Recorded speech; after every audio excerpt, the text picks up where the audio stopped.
Hi, welcome to Sacred You. I'm Reverend Patricia Caginello, and I'm excited to be here today because today we're back with mysteries expert Tricia McCannon.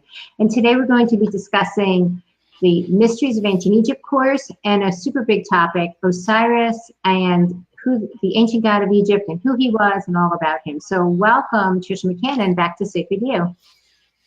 Oh, thank you so much. I love your company. I love what you do. Your courses are always fabulous, and I'm honored to be among your teachers. Thank you. Thank you. Yes, this is your You're third welcome. course. Your third course with Sacred You. And this one is as near and dear to my heart as the other ones is, and this one is on ancient Egypt. I love this one. And, as you know, you and I've been like in the trenches with it. And it's really taken many, many years of incredible research to put this class together. And as we have done in the past, you really suggested that there's so much material. We try to divide it up into modules. So we have 6 incredible modules that are about an hour, hour and a half a piece. And they're on everything from the gods of Egypt, the cosmology of Egypt, the wisdom of Hermetics, Thoth, Isis, Osiris, Anubis, all of our favorite gods and goddesses from Egypt. So it was such a pleasure to do it. And all of this course material is totally new. I really, as you know, have spent the last 2 months just in the trenches putting this together for our wonderful audience out there. So my pleasure. Yeah, oh, absolutely. And I have to say, I have a front row seat for it, and it's off the charts. And we just launched it in pre-sale a couple of days ago. We already have 2 5-star reviews on it, and people are just so thrilled. And today's actually the last day of the pre-sale. So I'm just going to put out there, right before we get into the content, the last day of the pre-sale, if you're interested in Mysteries of Ancient Egypt with Tricia McCannon, I'll post the link in the comments for Sacred You. But the coupon code is Egypt. And if you use that, you receive $11 off the promotional price. So an incredible, incredible deal. We're talking about 10 plus hours of long lost information that I don't believe you can receive anywhere else. All in stunning video, right? Yeah, what I've said is that really Egypt is the foundations of all of Western civilization. Traditionally, they'll tell us that it was ancient Greece. And of course, Greece was wonderful because it had democracy and it had Plato and Aristotle and, Socrates. But really, Herodotus says that all of the wisdom of Greece, they actually got from the Egyptians. And he was about 450 BC. So I know the Greeks went on to develop their own beautiful culture. But the Egyptian culture really, it's literally the structure of the greatest wisdom teachings, really, I think, that the world's ever known in terms of creation, in terms of the multidimensional levels and dimensions, in terms of the spiritual gifts of humankind and how we can learn to awaken and access those spiritual gifts. And of course, the gods and goddesses represented these archetypal lessons. It really wasn't to worship them as a people as much as to think of them as teachers. They were teachers for humanity. So, they're fun, Well, and we have a whole module just on the gods and goddesses in this course. We have a whole module just on the goddess Isis, the mother of the world. We have a whole module just on Thoth, the master alchemist, and the books that he's Isis, written.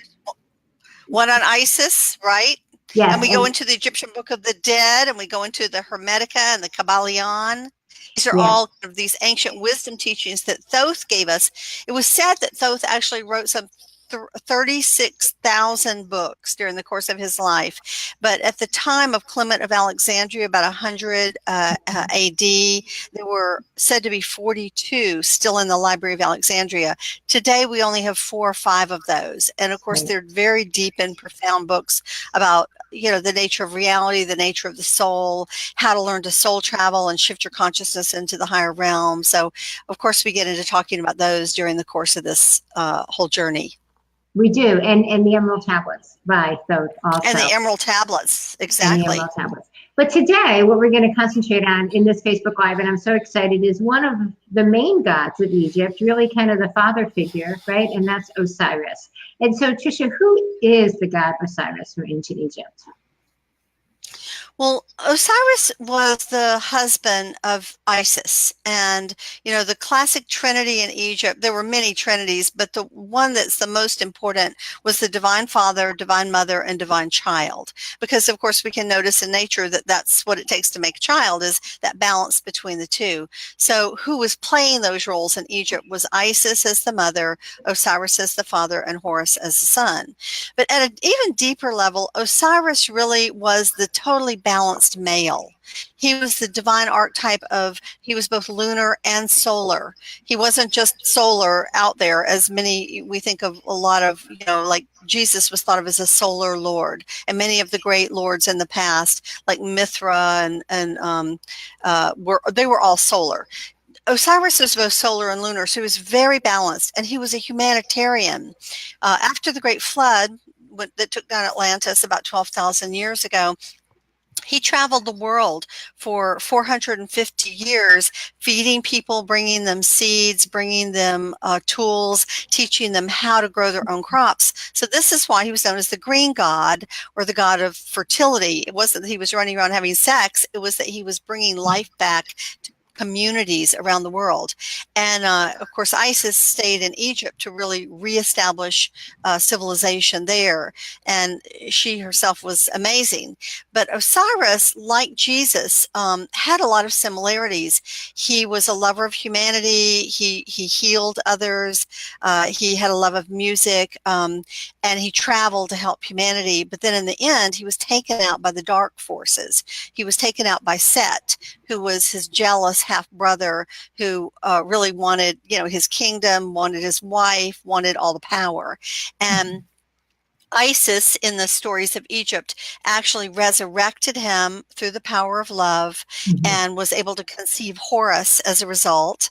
And then Horus, of course, she had to raise in secret their son, where Set, once again, when she went to get help for her husband, Set found his body. And the legends in Egypt are, of course, that he chopped him into 14 pieces, which who knows if that really happened. But it certainly means that, he wasn't able to come back in the physical sense.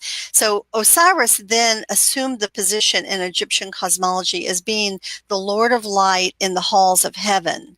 In other words, when we die and go through that dark tunnel and we meet that very beautiful being of unconditional love, it was believed that that was actually Osiris, who was flooding the soul with unconditional love, helping them to do a life review, and then deciding whether they had learned their lessons and they should go on into heaven.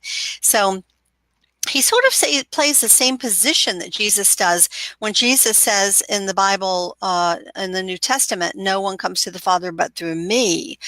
In other words, I'm sort of like the one whose light decides whether you have lived in love or whether or not you've lived in, from the place of ego. And so Osiris was playing the same role. Unlike Jesus, he died and was resurrected. Although in Osiris's case, resurrected for a short period of time, and then that was it. In Jesus's case, resurrected, and of course there are stories of him in India and many other countries around the world. And although he clearly left, Judea and that whole area. So they're very similar MOs, and because of this, I've argued in some of my books, especially my book about the lost years and secret teachings of Jesus, that he is one of the four great Kumaras. The Kumaras are the four sons of God that are spoken of in the Vedas.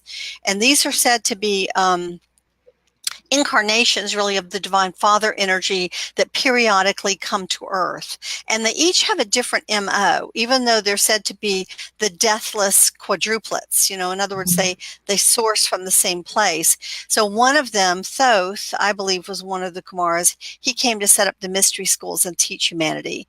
Jesus came to teach and heal, and Osiris and Jesus, was Sananda Kumara, is who they call him in the ancient Vedic text.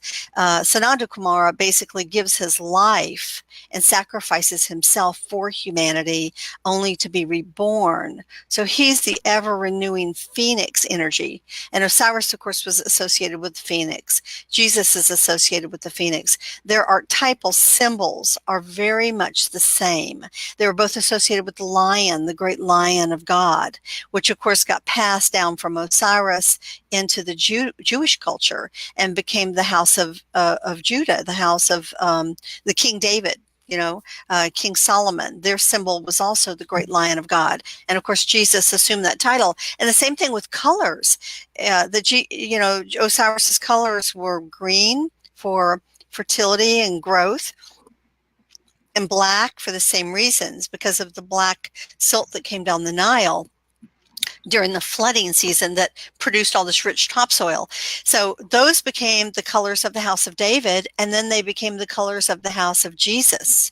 So it's literally like a lineage. So Jesus was thought of as the next Horus king or the next Osiris king.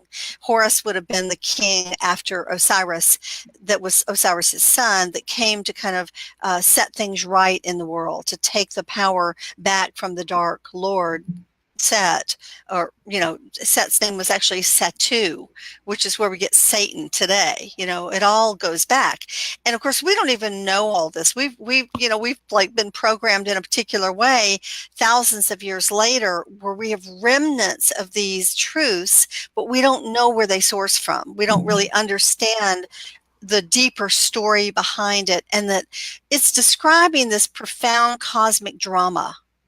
A drama of, I think, these, higher consciousness, elevated beings whose love for humanity is so great that periodically they incarnate into the world in order to help us. And of course, we're usually so attached to our old way of thinking, or our power structures, or our religions, or our science, or whatever our story is, that we only let them in a little bit, and often the powers that be will kill them. And then of course then they become martyred, and then some of their message gets passed on, as we see some beautiful messages in the New Testament, but then a lot of their wisdom gets lost. And then thousands of years pass, and here they come again to try to help us on our path to awakening. Mm-hmm. So I think Osiris is really this earlier incarnation of Jesus, really. Now you can believe that or not, but the symbols are the same, the pattern of service, divine self-sacrifice is the same, and the heart is the same. And this is why Osiris was loved all over the world. Mm-hmm. Yeah, and so I could just sit here and the viewers that are with us, you could just listen for hours, because the wealth of knowledge that Tricia McCannon brings is incredible, and the depth and breadth of what she understands. And this is all research, decades of research and scholarly work that Tricia has done. It's not that she just, decided last week she was going to be a mysteries expert. This is decades of work. And she shares 10 plus hours of this, but in stunning video, and goes into incredible detail. Shayna, in the comments, thank you, Shayna. She says, I got my course last week, just finished today, was amazing. Thank you. Absolutely, Shayna, it's an amazing course. Shayna. Yeah, absolutely. Thank you so much. I have to say, I'm actually really proud of it. I've been teaching the Egyptian mysteries for many years. And here in Atlanta, about 14 years ago, I had Thoth appear to me 3 times in the dream state and asked me to set up a mystery school. And understanding the depth and breadth of what that means, I was like, oh my God, are you kidding? And so it took me like a whole year of contemplating and meditating to really figure out how to do it. And I began with having classes in person for people here in Atlanta, and I had people from around the country come, but it was really hard for them to come 12 different months in a row. It was expensive for them. And so eventually I got some of the classes online, but what Sacred You has done in these classes it's moved it to a whole nother level, where yes, I have the written discourses and things like that, but in these courses that I've done for them, I've been able to bring the teaching live for people all over the world. And every one of these presentations are brand new presentations and I'm actually really excited about them, because I literally have had people call me from Europe, and it's hard for them it's hard for me to send them DVDs or things. I'm like, take this course. It's here. It's right there in front of you. And so I'm so grateful actually for the opportunity to try to bring this legacy of these ancient wisdom beings forward in a way that connects the dots for people. It also makes us appreciate our own lineage, our own heritage, including the Christian heritage at a whole deeper level. You know, it is absolutely true that the wisdom teachings do need to be known. You know, they're so fascinating, and I know that I've always been fascinated with Egypt, as you say, the motherland of the mysteries, the foundation of Western civilizations, and even the way shower to the stars, because there's such a connection between Egypt, the placement of the pyramids, right, the Sphinx, how it's all set up, and the different and the stars. And actually in the course, Tricia, you do a whole segment on the cosmic serpent, the galactic equator, the wheel of ages. I mean, I get so excited. We're scratching the surface on the depth and breadth of knowledge, and it's a passion of mine through Sacred You to bring this to the world too. So we're so excited that you have put this together. Speaking of people from Europe, Michelle commented in the comments, hi from Paris, France. So hi, Michelle. We love our international audience. Hey. And yeah. And so I just want to say, Egypt is the coupon code. The course is on pre-sale for one more day through the end of today, July 18th. And then it's at the regular promotional price, but it's completely off the charts.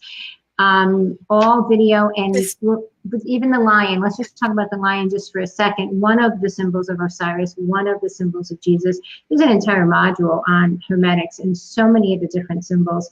But let's wrap up with the lion. So just talk a little bit more about the lion, maybe even tie it in a little bit to the Sphinx. You know, what is some of the symbolism that is really important for people to remember today?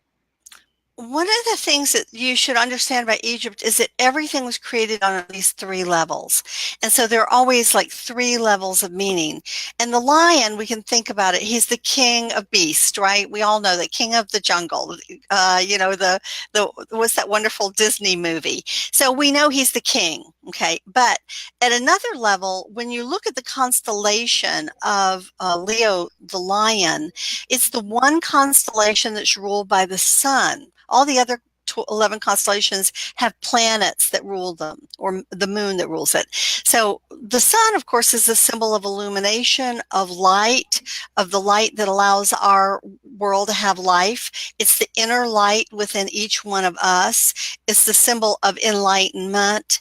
And then at an even deeper level, in the constellation of Leo, the main star that lies at the heart of Leo the lion is a star called Regulus. It's 5 times the size of our sun. And of course, in the great initiations, what would happen is the initiates would go through the paws of the Sphinx to where that big plaque is today that literally shows a picture of the underground hypostyle hall, despite the fact that, you know, people like Zahi Hawass, who's, you know, been in charge over there, has had to say, no, there's nothing underneath it. But that's really not true. And it's so blatantly clear that there is a hypostyle hall underneath. So they had to enter the heart of the Sphinx in order to descend into, you know, the subconscious, the underworld, as multiple levels of meaning, in order to begin the journey to discover who they really are. And of course, at an even another level, what is the secret to enlightenment? Yes, I mean, we could say it's awakening the third eye for sure, but it's also the heart, isn't it? It's the power of love. And that's what Jesus was teaching. And that's what these divine beings like Isis and Osiris and Horus, that's what they were teaching, is the power of love. So it is through love that we ultimately achieve mastery. So you can just see in the symbolism of just the lion, you know, you've got the king, you've got the sun, you've got the power of illumination, you've got the heart, and you've got the power of love as the middle path that you must travel in order to find true mastery.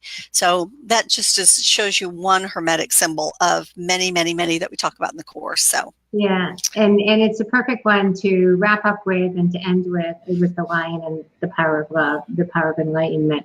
So Tricia McCannon, we have a lot more work to do. We're just getting started with sharing the depth and breadth of the knowledge and the wisdom that you have. But I want to thank you for being with us today on Facebook Live, and all our listeners. Thank you guys so much. Please post wonderful comments out there, and you watch the first module. You can watch the first one for free. That's Yes. the cool thing. If you go to Sacred Stories Media and you click on Sacred U for University, you can actually see all 3 of my courses, and you can watch the first module for free and then go, okay, I got to have it. So, you know. Yeah. And the It's first a great module of the Ancient Mysteries of Ancient Egypt course is the Philosopher's Stone. So, you know, we haven't even mentioned that. So you do receive the Philosopher's Stone for free. So definitely check us out. So, Tricia McCannon, thank you again. Thank you so much, and thank you to everyone who's joined us. pleasure. Okay. My pleasure. Thanks. See you next time. Bye for now.